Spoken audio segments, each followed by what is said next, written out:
Hi. Okay, so I just realized that this is supposed to be 5 minutes, so this is my third attempt. But hi, my name is Caleb Pop. I'm from Las Vegas, Nevada, and I am an industrial organizational psychology major. And if you don't know what that is, it is basically the study of human behavior in the workplace and in organizations to apply or the knowledge of organizational behavior to solve problems within a workplace.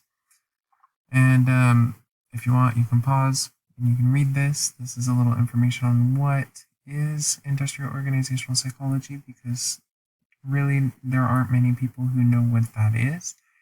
Um, so, what career I chose to speak about is being a forest service or a foreign service officer. It is actually kind of a dream of mine to be one. And so, what is a foreign service officer?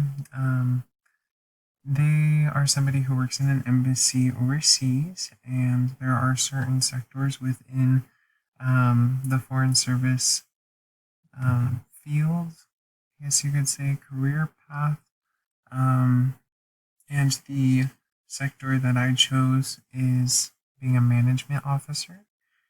And so, what they have to do is basically manage the embassy's operations from real estate to human resources, from security to budgeting.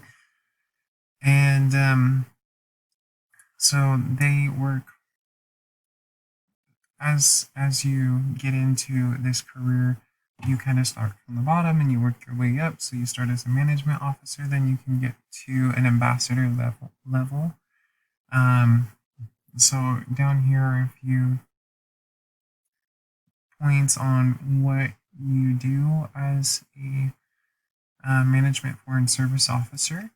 And so the educational requirements is that you need, there really is no educational requirement, but it is recommended that you have at least a bachelor's degree, because really what the foreign service um, or the State Department is looking for is that you are trainable, that you can develop skills and learn new things and apply that within a workplace, and that you can be consistent and reliable. And that shows with a college degree. And so I actually conducted an informational interview with a foreign service officer, and he just said to pick something according to my interest and to obtain a degree or even a master's within that field.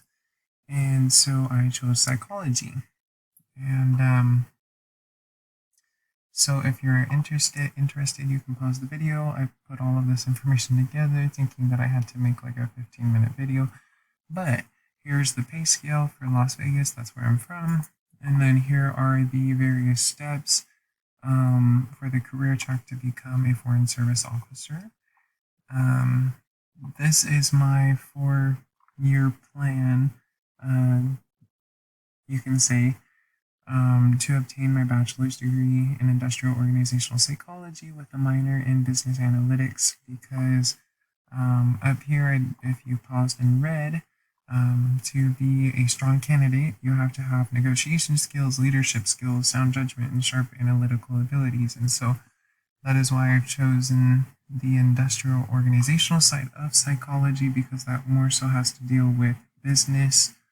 And that is also why I chose a hard skill such as business analytics. So this is actually going to be over 5 minutes, just a little bit. Again, here's what I've chosen for my 4-year plan. This is how it this is how my personality coincides with this type of work. Is actually, I love leadership oriented jobs. I love being organized. I love working with people and trying to understand them and help them and collaborate with them.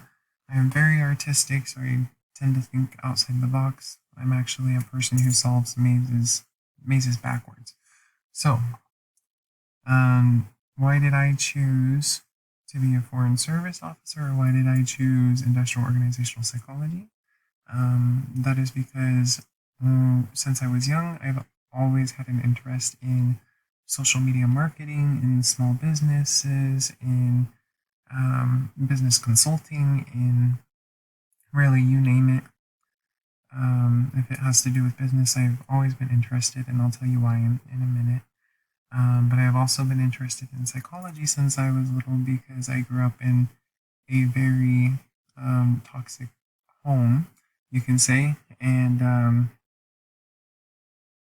so my mom is actually somebody who inspires me very much, especially to be in the psychology field. Because after 23 years of marriage, she filed for divorce from my father, and so she did not have a college degree. She just had her GED, her high school diploma, and she started various businesses that were successful. And as I would watch her and work alongside her at times, I was taught how to do graphic design, how to market on social media, how to use various Adobe programs, how to work with different individuals and host meetings and workshops and events, and how to run a booth at um, at certain again workshops, and how to teach others and train them to fulfill certain job responsibilities. And as I grew up doing this with her, I really developed a love for it. And growing up, because of the hard situations that I had experienced at home, I was also kind of like a psychologist for my mother. And so I want to be able to help others in the same capacity, to be able to encourage them and motivate them and train them and um, inspire them to achieve their greatest potential within a working environment, or whatever it may be. So that is a little bit about me, and I'm sorry that was over 5 minutes.